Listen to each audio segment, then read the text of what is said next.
You're watching News 3 Now at 6. Last month, a 15-year-old shot and killed 2 and injured 6 others at Abundant Life Christian School. And as the Madison community continues to grieve, News 3 Now is looking to answer questions about the state of safety in our schools. In a special report tonight, our Maddie Heimsch walks us through the hallways, taking a look at what local schools are doing to keep staff and students safe. Got a call coming in at Abundant Life Christian Church for a shooter, just advising someone was shot.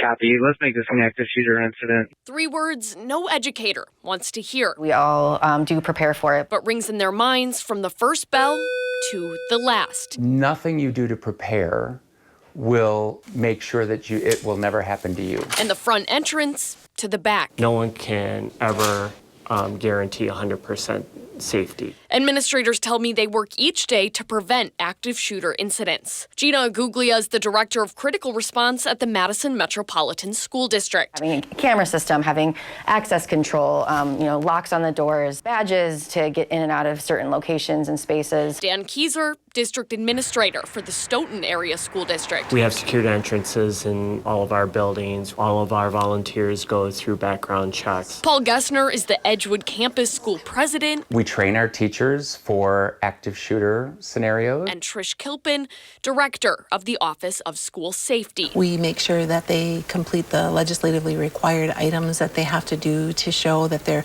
training and planning. Those legislatively required items, a map of the school, a copy of the school safety plan, the date of their annual violence drill, proof of the most recent staff training, and proof of a site assessment with law enforcement. But safety plans and procedures haven't always occupied the halls. It is all spelled out now in a way that I don't know was as detailed 20 years ago. School safety has really come from fire and tornado drills to fire tornado drills. What do you do when you see a suspicious person and if there is a safety threat?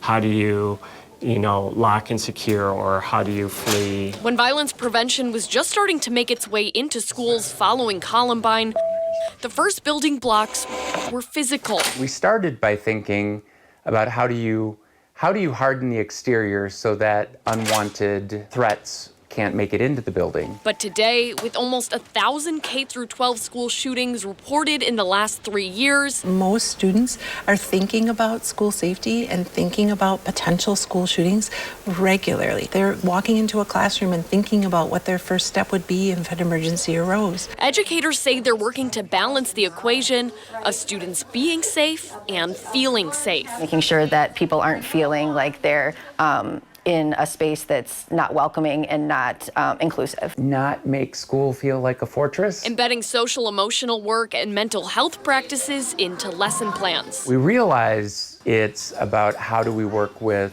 our students in order to ensure that they all feel seen and heard. We really focus a lot on relationship building and really ensuring that there's a strong climate and culture of welcoming practices in each of our buildings. Wisconsin also has a statewide reporting system through the Office of School Safety. Then we're able to accurately assess that and create a plan that keeps that school safe and gets that child the help that they need. In hopes of hearing less of those 3 words. Copy. Let's make this an active shooter incident. And seeing more future graduates. It makes it hard to teach them when they're worried about survival. Reporting in Madison, Maddie Heimsch, News 3 Now. Thank you, Maddie. We've also learned that one of the 2 students wounded in the ALCS shooting has been released from the hospital. The other student is still in good condition.